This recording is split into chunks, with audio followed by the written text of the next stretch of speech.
હાલ તો બટા પાણી નાખતો તારી માં હતી ને બાજુ બેહો એટલે તને ના ખબર ન પડે ના ઘડીક હવાય એમ હે અહીં બાજુ બેહવા આવી જતી આખો દી ના ઘડીક ન હોય 5 મિનિટ માણામાં હાલો બેહવાનું હોય તો મન ગયું પાણી મૂક બાથરૂમમાં બળતા બહુ વાર લઈ ગઈ ને એમાં પાછો દારૂ પીતો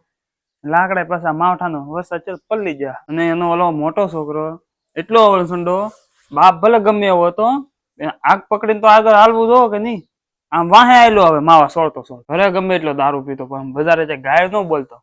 ને છે ને 50 રૂપિયા મારી પાસેથી પીવા લઈ જતો હાંજ ની બોલીએ હાજે ગમે એમ કરીને 50 રૂપિયા પાછા આપી જતો જે હોય શમશાનમાં માણા બહુ સારું થયું બિચારો કામ છૂટો થઈ ગયો ખર્ચો ઓછો દવાખાનાનો ને એની ઉંમર કઈ જાજી નહોતી 40-45 વર્ષ હોય તો ને એના કુટુંબના પાછા બધા કેવા ના શમશાન યાત્રા શરૂ હતી ના બાંધવાનું શરૂ કર્યું જમીન આટું બોલ આમ મરી ગયો એક દી ને જાળવી એને ખબર પડતી અહીંયા છે ને પેલાની વિધિ કરાય એ કામ છે ને પછી નિરાતે રખાય કોઈ માણા ન હોય ને તી